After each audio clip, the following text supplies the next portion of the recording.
Drácula. De Bram Stoker. Capítulo 19. Diario de Jonathan Harker. 1 de octubre, a las 5 de la madrugada, inicié la expedición con el resto del grupo muy sosegado, porque no creo haber visto nunca mina tan fuerte y tan bien. Me alegro mucho de que haya consentido en retirarse y dejarnos a los hombres realizar el trabajo. En cierto modo, para mí suponía un gran motivo de temor el que ella estuviera metida en este espantoso asunto. Pero ahora que ha concluido su labor y que, gracias a su energía y a su inteligencia y a su previsión se han reunido todas las piezas de esta historia y cada uno de los detalles ha adquirido sentido, bien puede pensar que ha cumplido con su deber y que a partir de ahora puede dejar el resto en nuestras manos. Creo que todos estábamos un poco perturbados por la escena del señor Renfield. Tras abandonar su habitación, guardamos silencio hasta que regresamos al despacho. Entonces el señor Morris dijo al doctor Seward: «Oye, Jack, si la intención de ese hombre no era engañarnos, es el loco más cuerdo que he visto en mi vida. No estoy seguro, pero creo que tenía un objetivo muy serio y, si es así, debe de haber sido muy duro para él que no le hayamos dado una oportunidad». Lord Godalming y yo seguimos en silencio, pero el Dr. Van Helsing añadió: «Amigo John, usted sabe más sobre los locos que yo, y me alegro de ello, porque me temo que, de haber sido yo quien hubiese tenido que decidir, antes del último arrebato le habría dado libertad. Pero no te acostarás sin saber una cosa más, y en nuestra presente tarea no debemos correr riesgos, como mi amigo Kinsey diría. Todo está mejor como está». El doctor Seward les contestó a ambos como en un sueño: «Lo único que sé es que estoy de acuerdo con ustedes. Si ese hombre fuese un loco corriente, habría corrido el riesgo de confiar en él. Pero parece estar tan confundido con el conde, y de una forma tan sospechosa, que temo equivocarme si le ayudo a realizar sus caprichos. No puedo olvidar que me suplicó que le diera un gato casi con el mismo fervor, y que después intentó destrozarme el cuello con los dientes. Además, llama al conde señor y maestro, y tal vez quiera salir para ayudarlo en algún proyecto diabólico.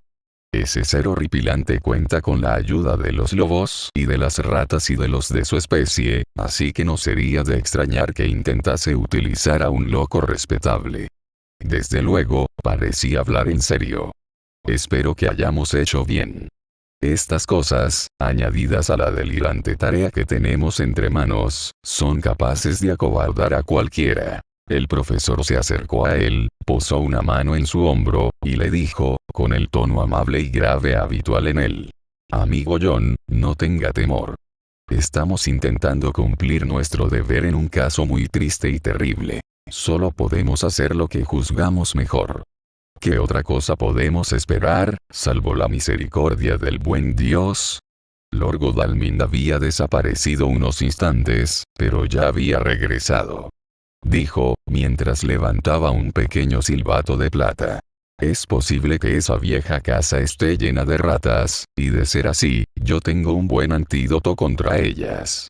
Traspasamos el muro y nos dirigimos a la casa, con cuidado de mantenernos a la sombra de los árboles del jardín, cuando asomaba la luz de la luna. Cuando llegamos al porche, el profesor abrió su maletín y sacó múltiples objetos, que depositó en la escalera, repartiéndolos en 4 pequeños grupos, sin duda destinados a cada uno de nosotros. Después dijo: «Amigos míos, vamos a meternos en un terrible peligro, y necesitamos armas de muchas clases. Nuestro enemigo no es simplemente espiritual. Recuerden que posee la fuerza de 20 hombres, y que, aunque nuestros cuellos y tráqueas son de un tipo normal y por tanto rompibles y triturables, los suyos no son susceptibles de ser tratados por la mera fuerza. Un hombre más fuerte, o un grupo de hombres más fuertes en todos los sentidos que él, puede sujetarlo en ciertas ocasiones. Pero no pueden herirlo como él puede herirnos a nosotros. Por tanto, debemos protegernos de su contacto. Guarden esto junto a su corazón». Levantó un pequeño crucifijo de plata y me lo dio, por ser yo el que estaba más cerca de él, pónganse estas flores alrededor del cuello, me tendió una guirnalda de capullos de ajos secos, y para otros enemigos más mundanos, este revólver y este cuchillo. Y para ayudar a todo esto, estas pequeñísimas lámparas eléctricas, que pueden engancharse en el pecho. Y para todo, y por encima de todo, esto, que no debemos profanar inútilmente, era un trozo de sagrada hostia. Lo metió en un sobre y me lo dio. Los demás recibieron un equipo semejante. Y ahora, dijo, amigo John, ¿dónde están las llaves maestras? Si podemos abrir la puerta, no hay necesidad de entrar en la casa por la ventana igual que ladrones, como ocurrió antes en la tumba de la señorita Lucky. El doctor Seward probó un par de ganzúas, y su habilidad de cirujano le sirvió de gran ayuda. Finalmente halló una que servía. Y tras cierto forcejeo, el cerrojo se dio y se descorrió con un chirrido. Empujamos la puerta, crujieron los goznes oxidados y la puerta se abrió lentamente. Fue sorprendente lo mucho que se parecía a la imagen que yo me había formado, por la lectura del diario del Dr. Seward, a la entrada en la tumba de la señorita Westenra, y creo que esta misma idea se les ocurrió a los demás, ya que retrocedieron al unísono. El profesor fue el primero en adelantarse y en traspasar la puerta. In manus tuas, domine. 58, dijo santiguándose al cruzar el umbral. Cerramos la puerta para que al encender las lámparas no llamásemos la atención en la carretera. El profesor comprobó la cerradura con sumo cuidado, por si no podíamos abrirla desde el interior si nos veíamos obligados a salir precipitadamente. A continuación encendimos las lámparas e iniciamos la búsqueda. La luz de las minúsculas lámparas caía sobre formas extrañas al entrecruzarse los rayos o proyectar grandes sombras nuestros cuerpos opacos. A pesar de todos mis esfuerzos, no podía evitar sentir que había alguien más entre nosotros. Supongo que era debido al recuerdo de la terrible experiencia de Transilvania, que la lobreguez de lo que me rodeaba traía tan vívidamente a mi memoria. Creo que todos compartíamos esa sensación, pues observé que los demás miraban sin cesar por encima del hombro cada vez que se oía un nuevo ruido o se veía una nueva sombra, exactamente igual que yo. Aquel lugar estaba cubierto por una gruesa capa de polvo, en el suelo tenía varias pulgadas de espesor, salvo en los lugares en que había huellas de pisadas recientes, en las que, al bajar la lámpara, descubrí señales de clavos de botas allí donde el polvo se había apelmazado. Las paredes tenían pelusa y una gruesa capa de polvo, y en los rincones había montones de telarañas, en las que se había acumulado el polvo hasta proporcionarles el aspecto de andrajos, ya que se habían desmoronado parcialmente con el peso. En el vestíbulo, sobre una mesa, había un gran manojo de llaves, cada una de ellas con una etiqueta amarillenta por el tiempo. Las habían utilizado varias veces, pues se veían huellas en el polvo, semejantes a las que aparecieron al levantarlas el profesor. Este se volvió hacia mí y me dijo: «Usted conoce este lugar, Jonathan. Usted ha hecho mapas de él, y al menos sabe más que nosotros. ¿Por dónde se va a la capilla?» Tenía cierta idea sobre su ubicación, aunque en mi anterior visita no había podido entrar. Así que me puse al frente del grupo, y tras tomar varios caminos equivocados, nos encontramos frente a una puerta de roble, baja y arqueada, con nervaduras de hierro. «Aquí está», dijo el profesor, iluminando un pequeño mapa de la casa, copia del archivo de mis cartas referentes a la adquisición. Encontramos con cierta dificultad la llave entre las múltiples del manojo y abrimos la puerta. Estábamos preparados para ver algo desagradable. Al abrir la puerta, por los intersticios de esta se colaron unas exhalaciones ligeramente malolientes, pero ninguno de nosotros esperaba semejante hedor. Mis compañeros nunca habían visto al conde de cerca, y cuando yo lo había visto se encontraba, o bien encerrado en sus habitaciones o ahito de sangre fresca, en un edificio de ruido, al aire libre. Pero este lugar era pequeño y estaba cerrado, y, debido a la larga falta de uso, el aire estaba viciado y cargado. Un olor a tierra, como a miasmas secos, se extendía por el aire, aún más repugnante. Con respecto al hedor mismo, ¿cómo podría describirlo? No era solo que estuviese compuesto de todos los males de la muerte, y del olor acre y picante de la sangre, sino que parecía que la corrupción misma se hubiese corrompido. ¡Ag! Me pongo enfermo solo de pensarlo. Era como si cada expiración de aquel monstruo se hubiese adherido a aquel lugar para intensificar su repulsión. En circunstancias normales, semejante hedor habría dado por finalizada nuestra empresa. Pero no se trataba de un caso corriente, y el objetivo elevado y terrible en que nos habíamos empeñado nos proporcionaba una fuerza que trascendía las consideraciones puramente físicas. Tras el involuntario acobardamiento consiguiente a la primera varada nauseabunda, pusimos manos a la obra todos a una, como si aquel lugar repugnante fuese un jardín de rosas. Realizamos un cuidadoso examen de la estancia. Al iniciarlo, el profesor dijo: lo primero es ver cuántos cajones quedan. A continuación, debemos examinar cada agujero y rincón y grieta, para ver si podemos obtener alguna pista de dónde han ido a parar los demás. Una ojeada fue suficiente para comprobar cuántos había, pues los cofres de tierra eran voluminosos, y no cabía la posibilidad de equivocarse. De los 50 cajones solo quedaban 29. En una ocasión me asusté, porque al ver a Lord Godalming volverse repentinamente y mirar por la puerta abovedada hacia el corredor que había más allá, yo también miré y mi corazón se quedó paralizado durante unos instantes. Me pareció ver, entre las sombras, el semblante malvado del conde, el caballete de la nariz, los ojos rojos, los labios rojos, la palidez espantosa.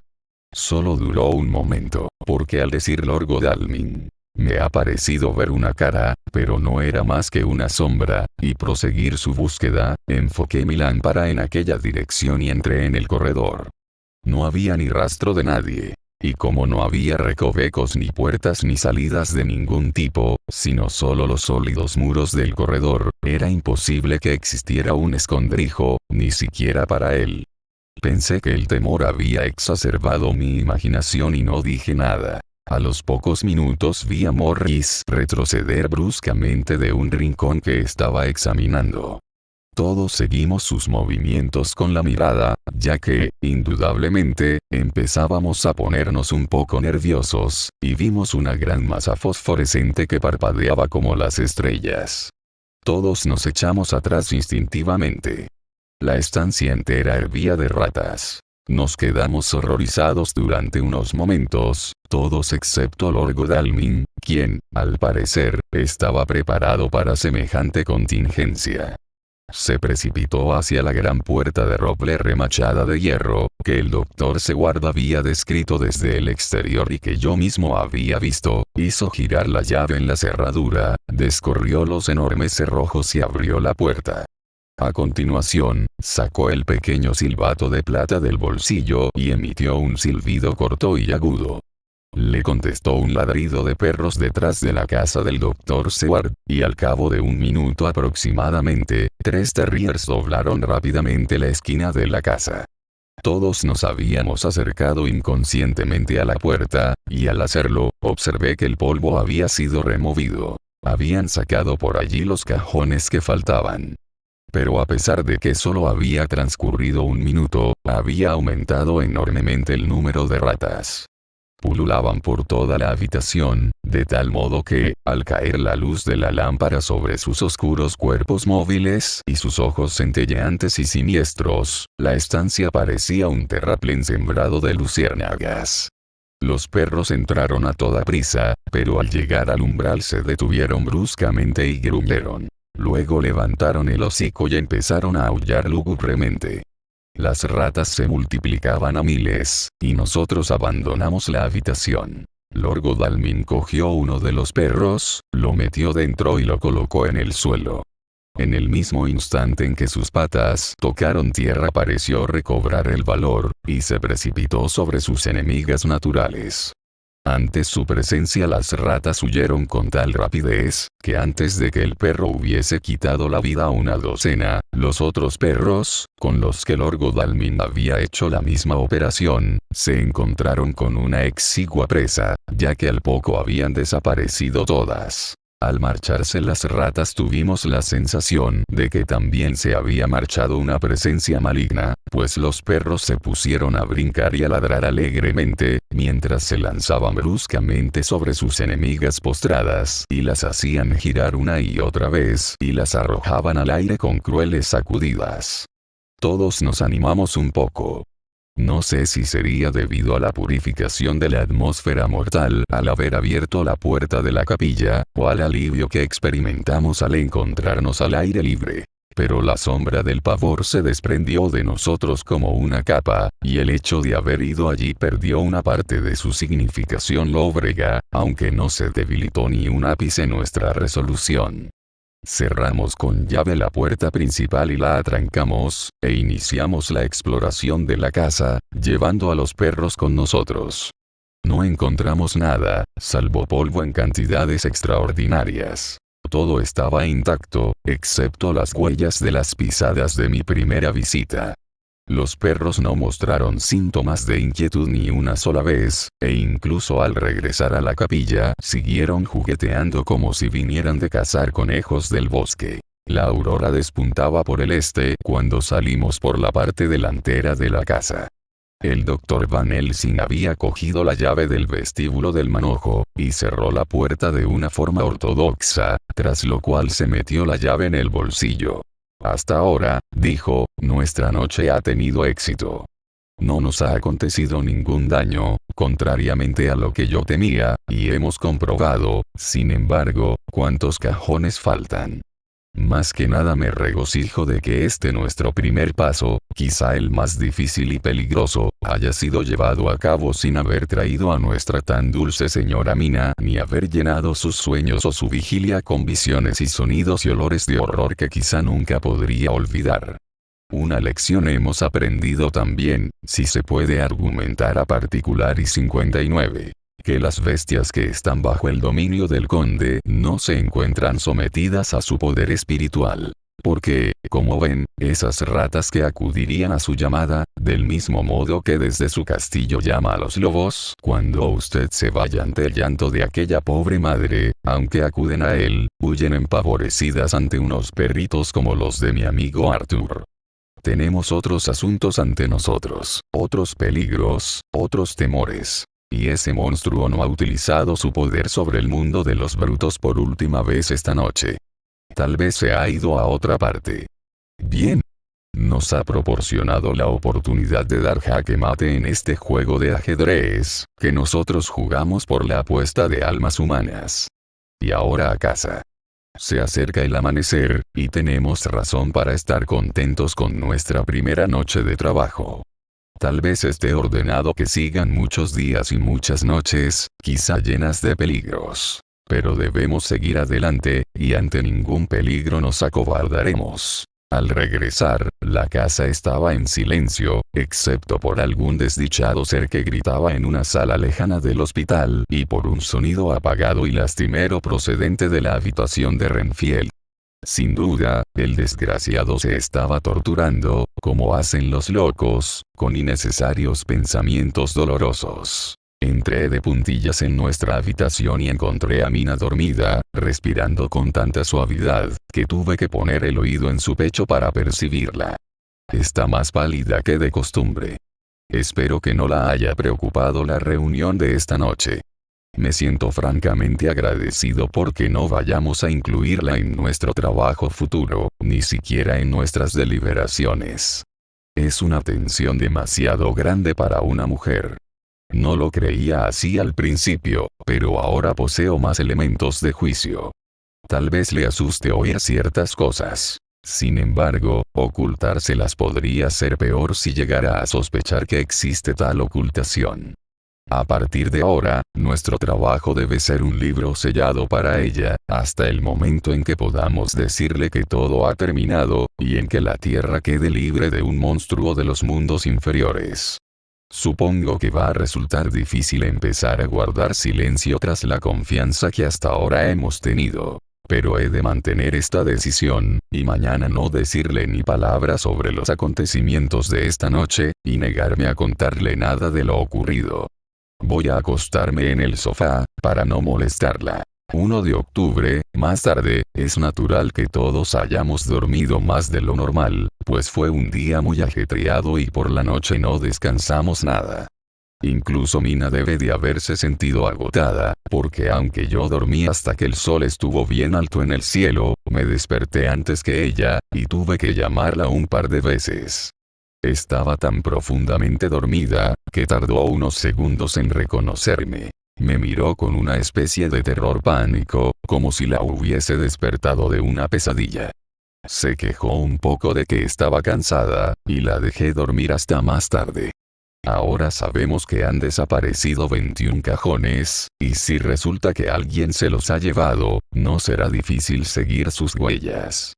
Naturalmente, tal cosa simplificaría inmensamente nuestra labor, y cuanto antes lo descubramos, mejor.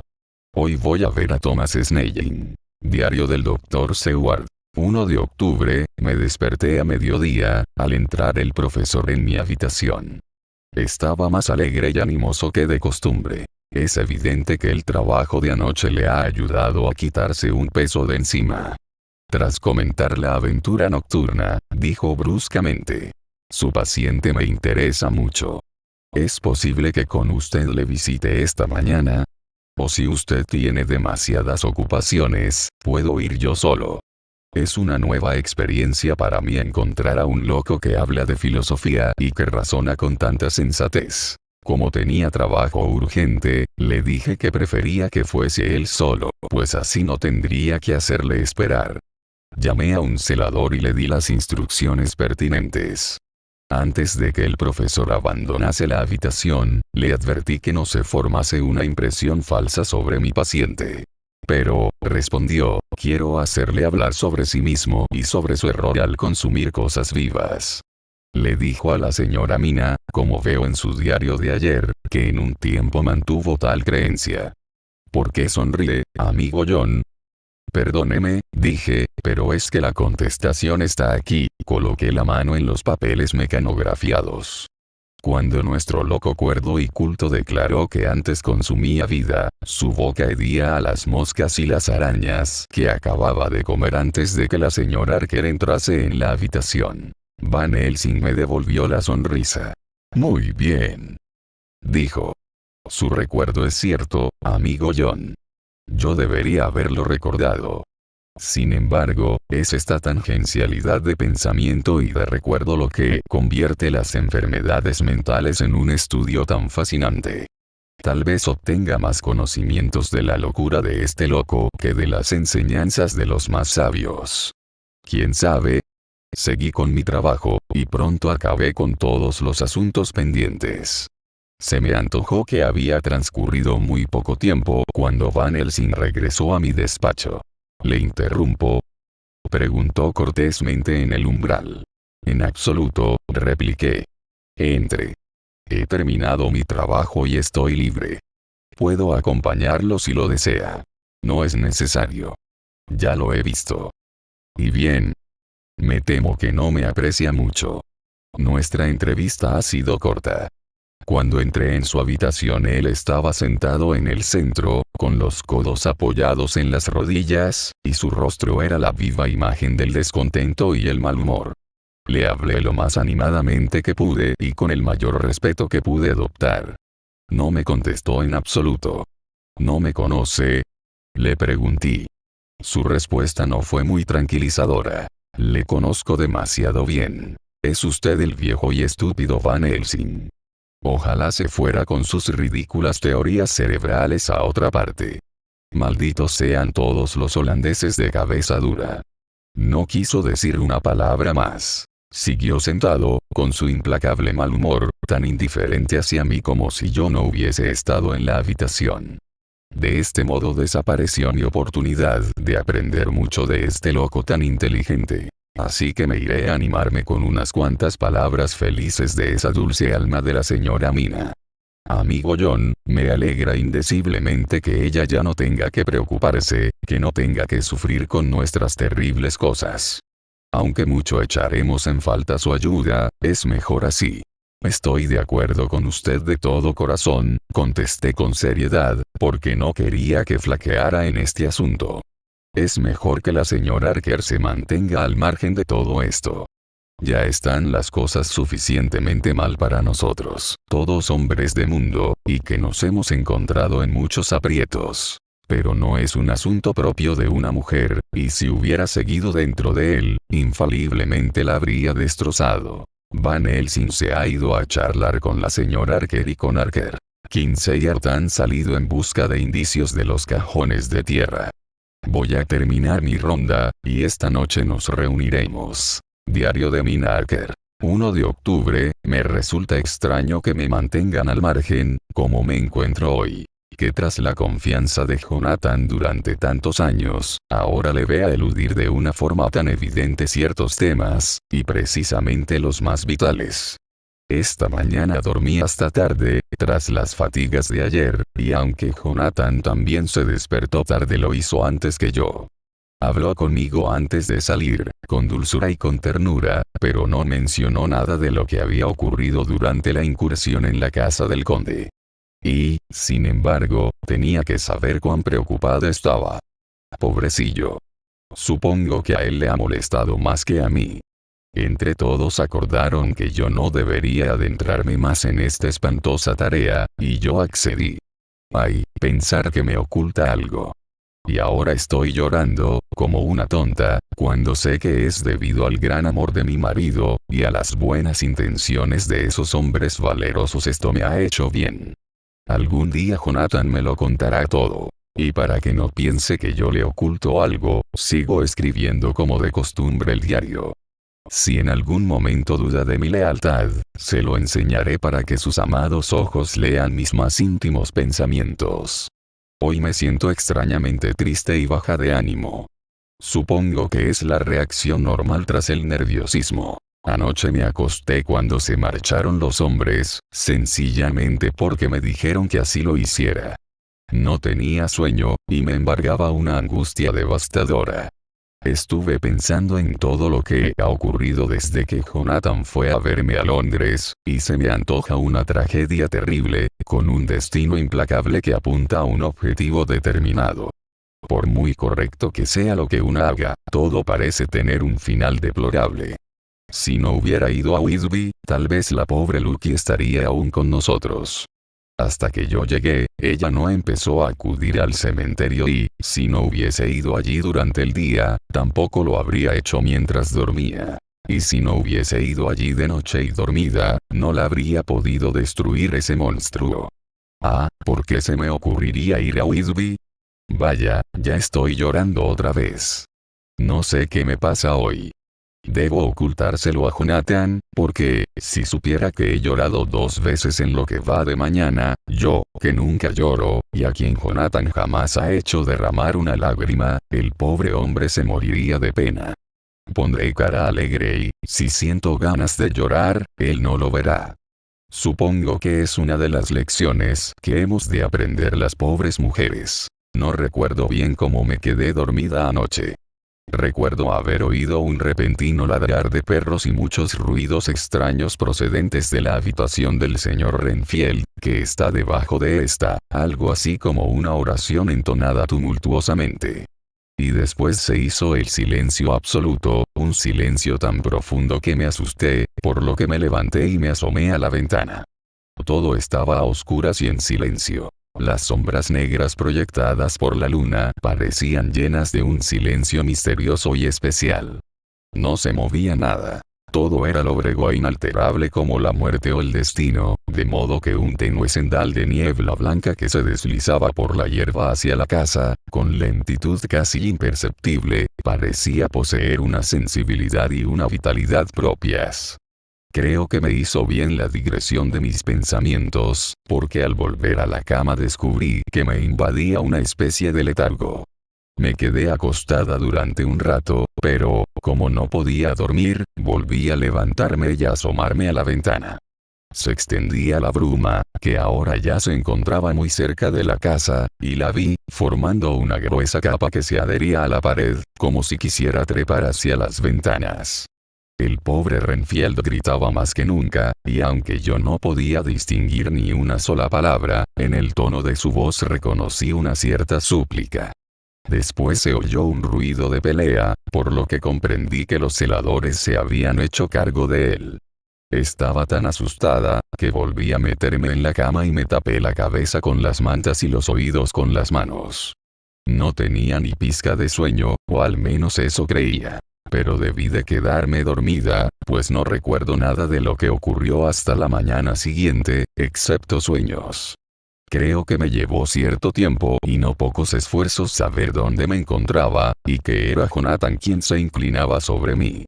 Tuve unos sueños muy raros, que respondían a la forma en que los pensamientos de la vigilia se mezclan o continúan en los sueños. Creí que estaba dormida y que esperaba el regreso de Jonathan.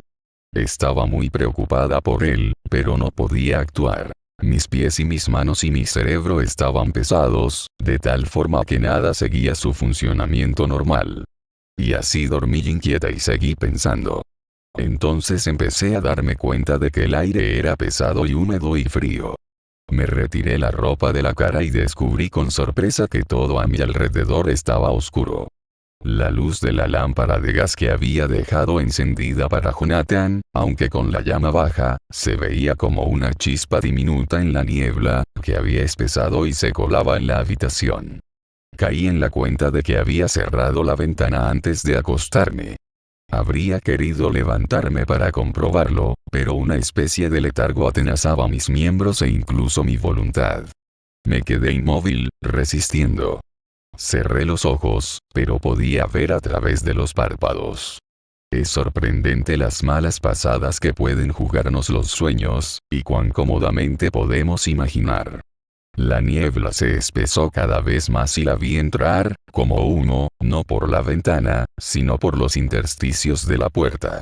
Siguió espesándose hasta concentrarse, formando una especie de columna de nubes en la habitación, en cuya parte superior vi la luz de la lámpara de gas que brillaba como un ojo rojo. En mi cabeza todo empezó a girar, como giraba la columna de nubes por la habitación, y en medio de todo aparecieron las palabras bíblicas: una columna de nubes por el día y de fuego por la noche. Era una guía espiritual lo que se me presentaba en sueños. Pero la columna estaba formada tanto por los elementos del día como por los de la noche, ya que el fuego estaba en el ojo rojo que, al pensarlo, adquirió una nueva fascinación para mí. Hasta que, a fuerza de mirar, el fuego se separó y pareció lanzar sus rayos sobre mí atravesando la niebla como dos ojos rojos, iguales a aquellos de los que Lucky me habló en su momentánea divagación mental cuando, allá arriba, en el acantilado, los rayos del sol poniente iluminaron los ventanales de la iglesia de St. Mary. De repente, recordé con horror que había sido de esta forma como había visto Jonathan cobrar realidad a aquellas espantosas mujeres, en medio de la bruma revoloteante, a la luz de la luna, y debí desmayarme, aún dormida, porque todo se tornó oscuridad y negrura. El último esfuerzo consciente que hizo mi mente fue mostrarme una cara de una blancura lívida que se inclinaba sobre mí en medio de la bruma. Debo tener cuidado con semejantes sueños, porque si llegaran a repetirse con demasiada frecuencia, podrían perturbarme la razón. Debería pedir al Dr. Van Helsing o al Dr. Seward que me recetasen algo para poder dormir, pero temo alarmarlos.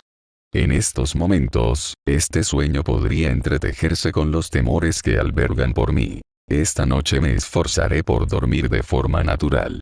Si no lo consigo, mañana por la noche les pediré una dosis de cloral, ya que eso no puede hacerme daño si lo tomo una vez, y así dormiré bien durante toda la noche.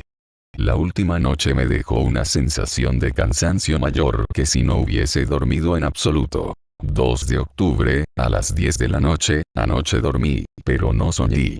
Debí de dormir profundamente, porque Jonathan no me despertó al acostarse. Sin embargo, no me ha fortalecido, porque hoy me siento terriblemente débil y baja de ánimo. He pasado todo el día intentando leer, o acostada, dormitando. Por la tarde, el señor Renfield pidió verme. Pobre hombre. Fue muy dulce, y cuando salí de su habitación, me besó la mano y me deseó todo tipo de bendiciones. Por alguna razón me ha afectado mucho. Al pensar en él me pongo a llorar. Debo tener cuidado con esta una nueva debilidad. A Jonathan le apenaría saber que he llorado. Él y los demás estuvieron fuera hasta la hora de la cena y regresaron muy cansados. Hice lo que pude por animarlos, y supongo que el esfuerzo que tuve que realizar me hizo bien, porque me olvidé de mi propio cansancio. Después de cenar me obligaron a acostarme, y se fueron a fumar, o eso dijeron. Pero sé que lo que querían era contarse lo que había ocurrido durante el día. Por el comportamiento de Jonathan, observé que tenía algo muy importante que comunicarles. No tenía todo el sueño que habría sido normal, por lo que antes de que se marcharan le pedí al doctor Seward que me diera algún tipo de opiáceo, ya que no había dormido la noche anterior. Con toda amabilidad me hizo una poción para dormir y me la dio, al tiempo que me decía que no me perjudicaría, pues era muy suave. La he tomado, y estoy a la espera de conciliar el sueño, que no parece querer llegar. Confío en no haber hecho mal, pues, a medida que el sueño empieza a coquetear conmigo, me invade un nuevo temor. El de haber cometido la estupidez de haber anulado la capacidad para despertarme cuando tal vez vaya a necesitarla. Ya aparece el sueño. Buenas noches.